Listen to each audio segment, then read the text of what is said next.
YouTube, I am back with another interview of another amazing certified financial planner, Brenton Harrison, CFP. Thank you, brother, for coming on. I absolutely appreciate it. I appreciate you having me. All right, so here we go. All right. Number one question. Why, with all the options you have in your career, why would you choose to become a Black certified financial planner? I actually stumbled into it. It was not my intention.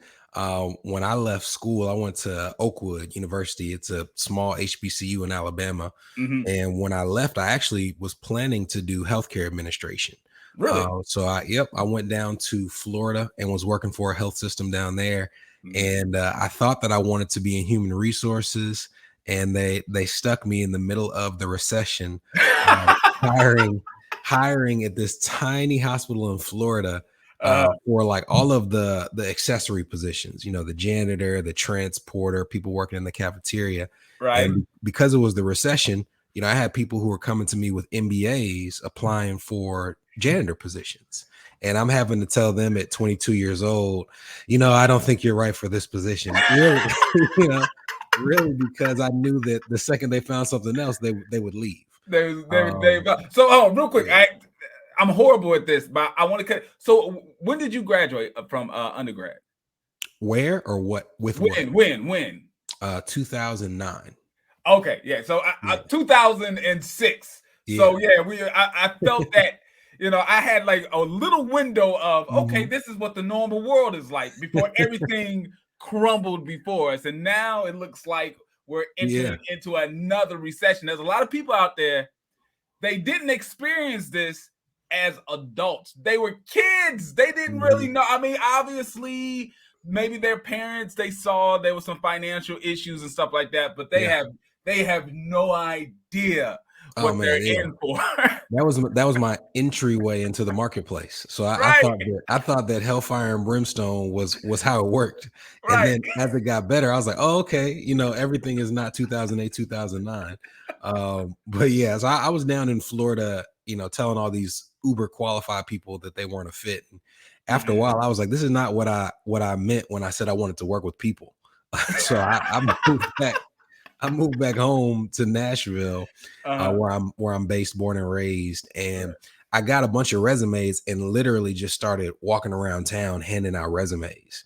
And nobody was hiring. It's still 2009, and I walked into this office that ended up being a John Hancock Insurance office, and they said, "Yeah, we'll hire you tomorrow." And I didn't think anything. I didn't think anything of it. I was like, "Man, that was a hell of an interview that I just gave."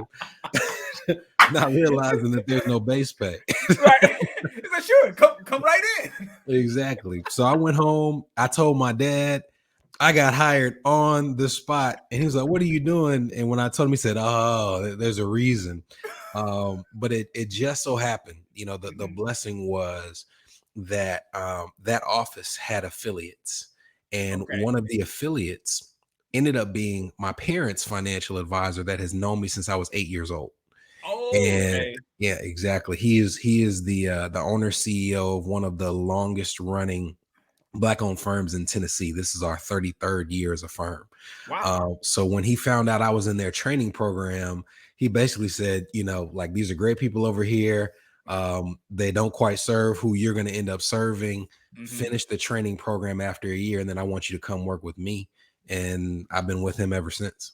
Oh, that's dope. Okay. So obviously there was a family connection. He was working as a financial advisor for your family. You were within the pipeline, right? Where he'd be able to, transition you over to his firm. So when you did get there, right, and you're doing the training and you realize what type of career this is, what was it that kept you going other than the fact that, well, a whole lot of other people were hiring, but obviously you like working with people, right? And I always try to, communicate that the best financial advisors, we are a service industry and not a sales industry. What is it about working with people that kept you going? Because obviously you could have eventually did something else if you were, your heart wasn't in it. Absolutely. Yeah. I am a person who was born into a really, really close-knit community, Mm-hmm. a really, really, charitable and giving community. Mm-hmm. And I do love people. It's a large community. So Nashville actually has a pretty inclusive Black professional network, especially in North Nashville when I was growing up. So Mm-hmm. I was used to growing up and seeing Black physicians and attorneys and engineers Right. and professors mingling with people who you just all different, white collar, blue collar, and just everybody loving each other. A lot of that came through my church. Mm-hmm. And when I got the ability to sit in front of people and be able to say, they didn't have this and I helped them secure it. They didn't understand how to do that. And I showed them how to budget. I showed them what the difference was between this investment account and that investment account. I Right. was a part of positioning them to send their first child to college. It really is a type of adrenaline. Mm-hmm. Or I don't even know if you'd call it adrenaline, but it's something, Right. dopamine, whatever, Right. Right. where you get to be a part of people's experience in a way where you're like, I want to do that again. And that's what kept me, and that's what really, I have other things that I do and have interest in and passions in, but Right. I don't see myself ever dropping that ability to be part of people's stories. Nice. Yeah, I love that part of it too, because you become that trusted family advisor, Hmm. someone that they come to because money is so important to everyone's lives. No, regardless if you have a lot, you have a little, whatever, money is extremely important because you got to be able to finance your goals. Hmm. And when you get to these critical points in your life, you first have a child.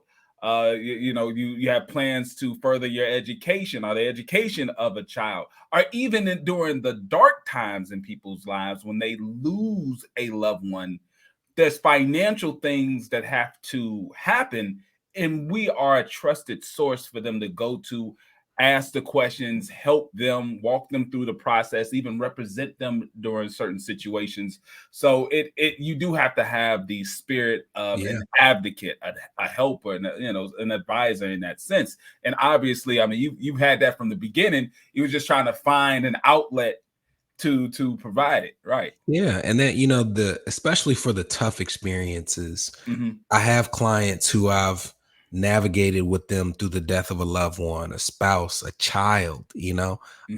I've had clients who've been divorced. And because of that intersection when it comes to finances of like the emotion with the money, Hmm. and a lot of times you get put in a position where your bond with that person is so strong that you really can't describe it. Like the bond that I have with widows and widowers of people who have lost a spouse who work with me is Hmm. unique, because at a time in their life when they're grieving, one of the last things that they want to be doing is grieving and worrying about money, you know? Right. And to be able to be the person who helps them get through those waters, it just becomes a very unique relationship. And that's on the negative side. But even on the positive side, when Hmm. someone pays off a house, when someone gets a house, when someone gets an investment property, when someone starts a small business, if I come to the ribbon cutting, it's inevitable. I'm gonna see that person. They're gonna come. They're gonna be, Right. come give me a hug. And I'm like, man, I want that hug. Bring it in. Right. It's special.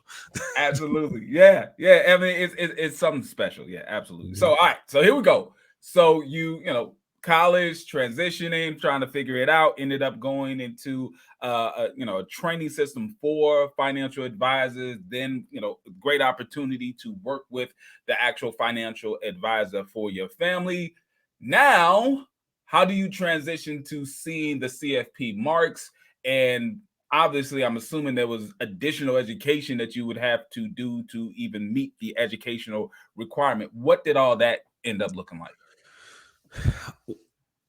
The CEO of our firm, who is my mentor, like a Mhm, second dad to me. I have a mhm. great first dad, but he's a great second dad. Right. Um, he has this thing that he calls the school of transactions. Mhm, Which, he surely didn't come up with it, but as it pertains to financial services, the concept is you need to throw yourself into as many planning opportunities as you possibly can until you start to see the trends in those experiences. Mm-hmm. And when you start to see the trends, you can anticipate people's questions before they even ask them, because you've seen it 100 times, 200 Right. times, 300 times. Right. You know the solutions that they need because you've seen it 200, 300 times. Yes. So you reach the point when you've gone through those school of transactions, which was really my first 5-6 years in the business. Okay. Just having as many planning opportunities as possible to be able to say that if you come to me and you are within this kind of description of what you need, I don't even really have to meet with you before I know the first 2 or 3 things we need to do. I've seen it that many times. You know? So if someone comes, they have a certain amount of income. It's like, hey, you need a will, you need life insurance, you need to max out your 401k, or you just become used to it. Yeah. The downside of that is you can stop stretching yourself. And I reached a point in my career where I had seen the same planning scenario so often that I felt like my skill set was becoming dull. Gotcha. So I started looking and saying, what do I want to do to sharpen those knives? And the first thing that I actually got was my CLU, my Chartered Life Underwriter. Gotcha. Because I came into the business with an insurance focus. The CLU, in my opinion, is more insurance focused. So that's where I started. No, it makes sense. Because that's my viewpoint too. Most of the time when I see people with that credential, they came from more of an insurance base. Absolutely. So that was me, insurance and business planning. But I don't just do that. So you want to take that next step. So after you take the CLU, it's one more course. It's a capstone course before you can sit for the CFP. Gotcha. So I did it straight through. I did CLU, CFP, and then I got another designation, certified student loan professional. I got all 3 of those in like 15 months. Oh my God. Yeah. So it was, and my wife and I have a now 4-year-old. So it was a hellacious period, but I don't like starting and stopping. So when I started studying, I was like, this is just going to be the schedule that I keep until I'm finished with everything. Man. Okay. Yeah. All right. So you did the capstone. The capstone, got you to the point where, okay, now you can sit for the CFP exam.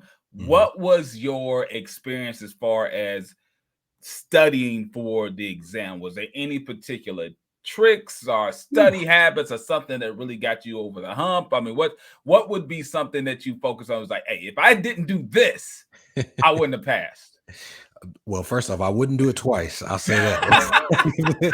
If they said there's a CFP 2, they're just going to have to leave that one on the shelf. Right. So my studying was, I would be up. So 3 days a week, I would be up so Monday, Wednesday, Friday, I would get up at 5. I would be like studying by 5:30. I would study from 5:30 to 7:30. Son would wake up, get him going, get him to school, go to work from maybe 9 to 6, come home, eat dinner, put him to bed at 8, and then from 8 to 10:30 study again. Wow. And so that was Monday, Wednesday, Friday. I would take Tuesday and Thursdays to actually go to class, because I took a live class on Tuesday and Thursday evenings, and then on Sunday I would try to study for another 3 to 4 hours. So I did that for 3 to 4 months. And for me, the most important thing about it was not like understanding that it's a concept-based exam. Right. So I spent so much time banging my head against the wall trying to like, oh, this is the exact dollar amount of this limitation or this exception, not understanding until I'd been in about a month talking to a professor, like, you're paying way too much attention to that. You need to understand the concept and the reason behind the concept. And then everything else, you can fumble through some questions because you're not going to know every answer. Right. But if you can think about the background as to what they're asking and why they're asking it and why the rule was created, you can get your way through it. Yeah. I mean, my experience was extremely similar when it came to it. First, I'm trying to get everything right and memorize everything. It's like, hold on, slow down. You're gonna have a reference sheet, right? So take a deep breath. You're gonna have a reference sheet on, certain things for tax code and stuff like that. So you're going to be okay on that.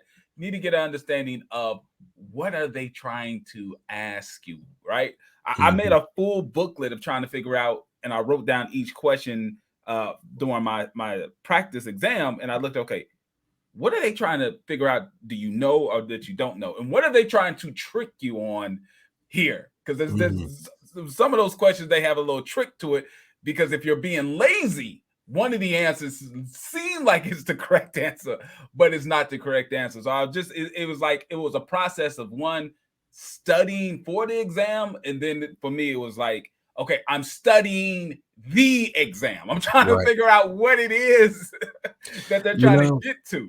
The one thing I have been fortunate. I have not always been the best student, but I've always been a great test taker. And the same thing happened with my SAT. I was fortunate to stumble into people who got me to understand, hey, you're taking your SAT. Look at the weighting of the test. Like, don't spend half of your time on something that makes up 10% of the test.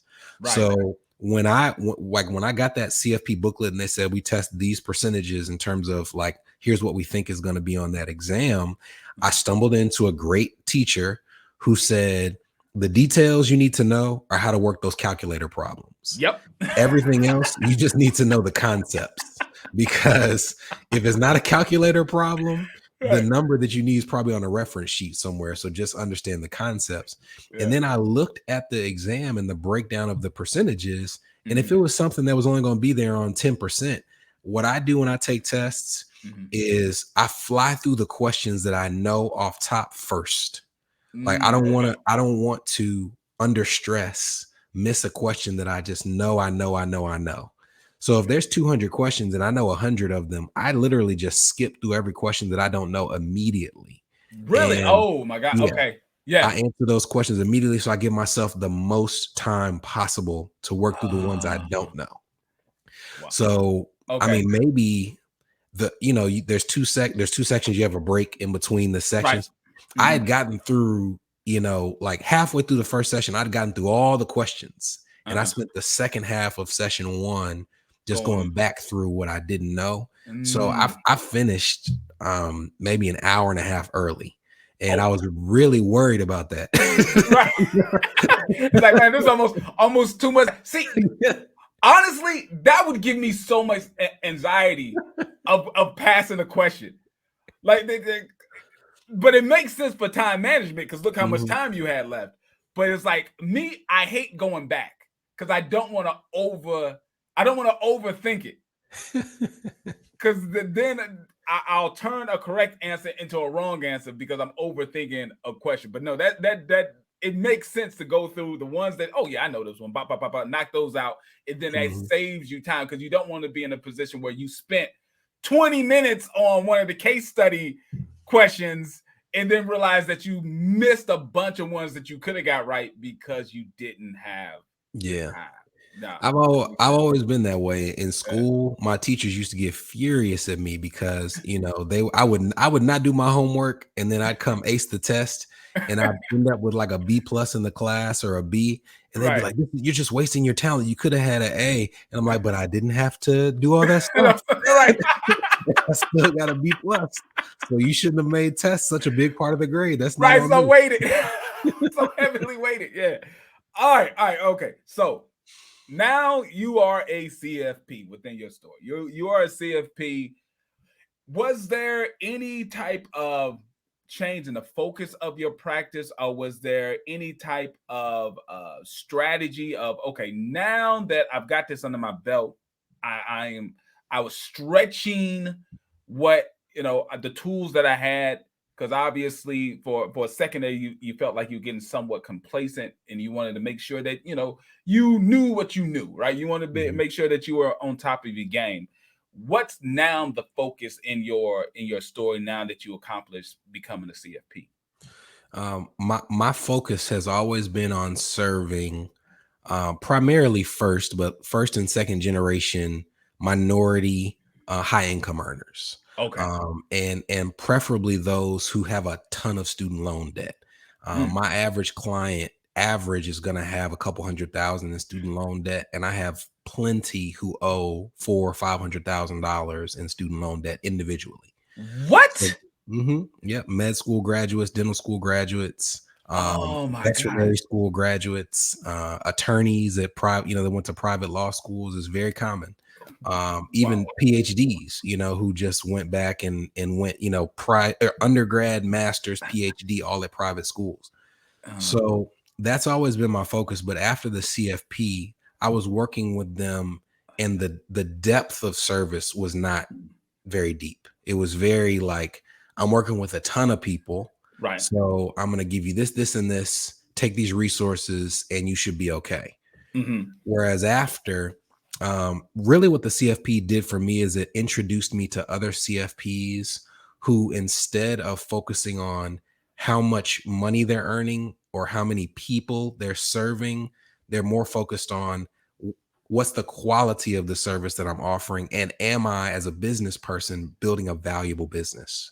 Got you. So I went from saying I in a perfect world, I have 100 to 200 clients, but not giving them, a very deep depth of service, to saying, I may have a bunch of clients that I wouldn't even call them clients. I would call them customers, because I'm not doing planning for them, to saying, 30 to 40 planning clients. And we're going to make sure that we go deep into everything that they have going on financially. Right. And I'll have the time to give them better service, because I'm not going looking for everybody. Matter of fact, there's more people I'm going to turn away than I'm going to work with. And also, as a business owner, I'm building a business that has more recurring revenue. I plan to do this forever, but at some point in time, I may be taken from this earth. And if my wife is still here, my family's still here, I want them to have something of value to sell. So it just repositioned how deep I serve, and building a actual quality business that's not just based off of me working as many hours as I can. See, that is a lesson. And I work with a lot of small business owners too. That is a lesson that is very hard for people to learn. When you have a small practice or a small business, to figure out, okay, I'm going to have a niche. I am going to specialize in something. I'm not going to be everything for everybody and run around like a chicken with my head cut off trying to get as many clients as possible. Is that no. I'm going to be the go-to guy for this. And when you become the go-to guy for this, people know I'm going to pay a little bit more. Yeah. But I am going to get my problem fixed. It is hard to turn, because the second you say, I'm probably going to turn away more than I bring in, that is like a different language to a new business owner. Turn money away. People come with a check in their hand and you say, no, you're not a good fit for me. How does that work? How do you make money turning people away? And it's a hard lesson to learn. Like, what was that curve when you was like, it's like, no, this is my niche. This is what I do. It's like, if you're an attorney and you specialize in like homicide cases and getting people, it's like, you don't do the $75 speeding ticket. Just because, it's like, you don't do that. So how was that, the transition? There was a period where I had to have really tough conversations with people, some of whom I love. Like I told you, I grew up in community. So some of these people are like my parents' friends, some of these people are my aunties and uncles, and telling them, people who come to me that are new, you could be 65 years old with $2 million you want to invest. And I would say, I have people to whom I can refer you, but I'm not a fit for you.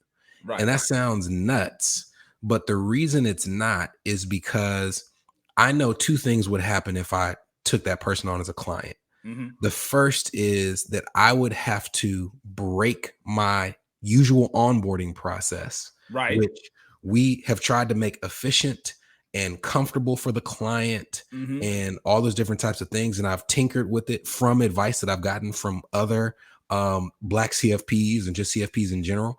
Right. So they would get a different experience, because it's just like, okay, well, this is not the typical client. The stuff that I need for my niche client does not apply to this person. So that's the first thing. It would make it harder for us to serve them in terms of service, right, because they're not our usual client. But the other thing that I know would happen is a lot of the things that I offer to my typical client, they fit someone who is between the ages of 35 to 50 and probably has a small family and is a first or second generation high income earner.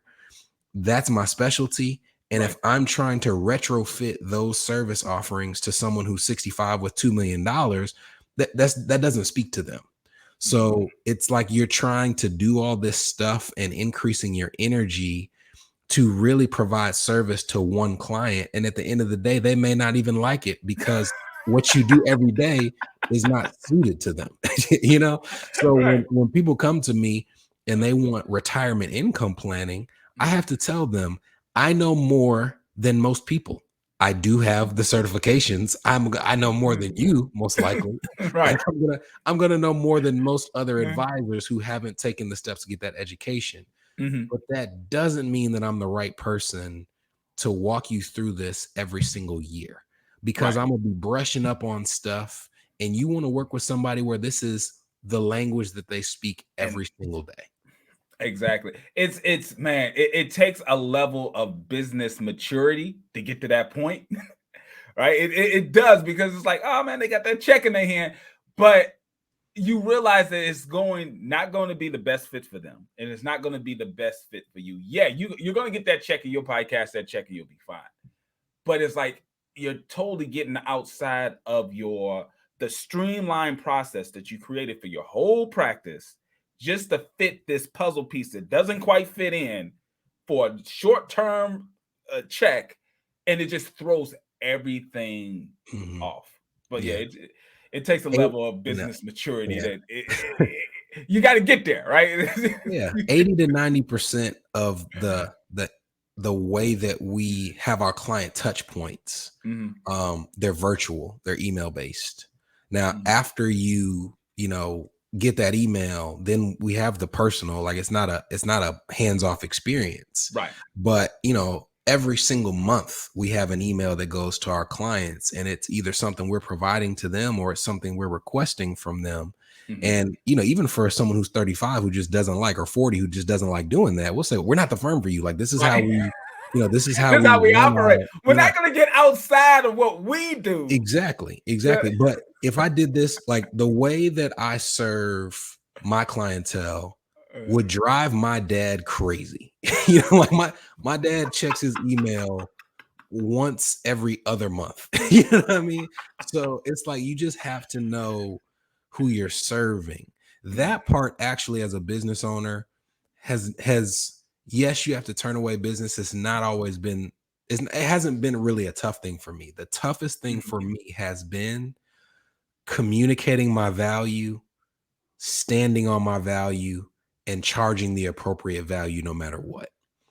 I think I have brought a lot of, I know I've brought a lot of false assumptions into serving primarily Black and brown clients, in terms of not what I'm worth, but how much they'd be willing to pay. And it has taken me years. I'm still working on it, understanding this is just an immensely valuable service. Right. And Yeah. people will find a way to pay for the things that they value. Hey, listen. I'm not gonna let you off the hook on that. I'm gonna need you to expound a little bit on that, because that's a great point, especially when it comes to younger African American financial advisors coming into this space and realizing what we're providing, what we're giving to a family, an individual, small business owner. Talk about trying to figure out certain price points for your fees and the things that you do. I mean, we don't need down to the penny, right? But trying to figure out, that value, right? Because to me, I always say business is an exchange of value. I'm providing some sort of product or service, and then the customer/client is providing me with money. At the end of this transaction, both of us should be very satisfied with what we received on both ends. How was it, or what was that process in trying to figure out, okay, what is fair for me to receive based on the fact that I know what I'm providing? I can tell you the genesis, and I can tell you where we are now. So we started a private client group 4 years ago. And I made 2 gigantic errors when I started that. The first was that I was framing it to clients as if it's a subscription program. Okay. And there's so much power in the tongue and in the specific words you use. When I say subscription, you think of other subscriptions that you pay for. Right. Netflix, you every single month, every single day, there's new content. You pay for Hulu, there's a new show, there's all this, you're expecting something every single time you log in. Right. Yes, in financial services, there are deliverables throughout the year, but it's not Netflix. It's not, oh, I give you a budget worksheet this month, and then next month we're going to do this. There may be a gap of 3 or 4 months where everything is just kind of static and nothing has changed. That's just life. Right. But that's the expectation clients have when I tell them it's a subscription. Yeah. The other thing that was occurring was you compare the price of the subscription to other subscriptions instead of the value that the advisor is adding. So when I'm setting my pricing, I initially set it at $185 a month. And I knew that was way less than what a lot of the market charged. Oh, yeah. Way less. Yeah. My thought, which was incorrect, was what I will do is I will offer less services than the rest of the market at that time. And I'll be able to serve more people by more so giving them the advice than the advice plus the implementation. Gotcha. If I'm gonna charge you $185 a month, I can't tell you what to do and then do it with you. It's like, so in a perfect world, that would have attracted people who understood I'm getting financial advice for a third or a fourth of, or a fifth of what other advisors charge. Right. So I'm going to be accountable to the things that he asked me to do. When he calls me to set an appointment, I'm going to set an appointment. If he asks me for my most recent tax return, I'm going to send it to them. In actuality, what it attracted were people who were looking at other subscriptions they were paying for and saying, what did you do for me last month? Right. And in my mind, I'm like, well, last year I told you how to get the equity out of your house to buy another investment property. And that alone was maybe worth $50,000. But I didn't go ask you for a bill for the other $49,000 that you owed me. But because of my language, that is what happened. It's not their fault. It's my fault. Right. So I had to start looking at other people who serve like I serve and saying, I have 3 highly sought after credentials in a marketplace where the number of people with them is extremely small. I mean, you're a Black CFP, I think there's less than 5,000 of us. Right. So it's not like a banker, and bankers have immense value. Right. But you can throw a stick and you can hit a banker. You can throw a stick and you can hit a doctor. There's way less of us than there are Black doctors. So to me, I had to look at myself and go back and have conversations with some clients who have been in that since the beginning and tell them what happened and tell them, some of them are physicians. To a physician, I would say, if you were doing surgery and you found out that you were charging $1 for that procedure and the hospital right across the street was charging $5 for it, you would make sure that you gave the same value as that other hospital, but you wouldn't keep charging it, 1/5 of the price for the same procedure. Right. And those are tough conversations because they started with an error of mine, not an error of the client. Gotcha. Yeah. But it was something that had to be done. It would have been insane because what was the result of that was that I ended up taking on so many clients at $185 a month. Everybody's signing up. And the service quality was slipping for the first people who signed up because I had to have so much volume to make what I expect to make, because I have a family as well. Right. So the value increased when I increased my fees because I increased my services. I severed relationships with several clients. So now it's not about how many I take on. It's about what quality can I provide to the people who are here. And unfortunately, but it's a part of maintaining that level of service. If I ever need to get more revenue, I'm not going to get it by going to get 10 more clients. I'm going to stick within the cap that I've set for myself to make sure that everybody included gets what I promised them. Man, great point. Okay, great point. Yeah, but perfect. All right, so let's put a bow on this. This is my final question. If you had to speak to a younger you or someone that was in your position, fresh out of school, maybe they graduated with a business related degree, maybe not, but they're interested in becoming a certified financial planner, what piece of advice would you give them? Keep yourself in the business. So, and the way that you do it is however you need to do it. But always keep in mind where you want to end up. One of my favorite quotes is start how you plan to finish. And there are some things that you may have to do early in your career just to earn the revenue that you need to stay afloat. Right. But make sure that you're always working towards the structure of how you plan to finish. So if you can't keep yourself fed and paid by doing just advisory and planning clients, and you have to do some other things to make up that difference, then do it. But make sure that you don't do it at the complete expense of building that planning clientele. So that's what I would tell myself. The longer you wait to start structuring your business the way that you want to work for the rest of your career, the harder it will be to go back to those clients and say, here's how I'm making that change now. Well, we've been working with you for 10 years, Right. So start how you plan to finish. Oh, great point. All right, we're gonna wrap it up right there. Thank you, brother, so much for coming on. I'm gonna make sure that we have within the show notes your contact information and everything. So if someone wanted to reach out to you, they could. I absolutely appreciate you guys. Make sure that you continue to like, subscribe, and share this content. Thank you.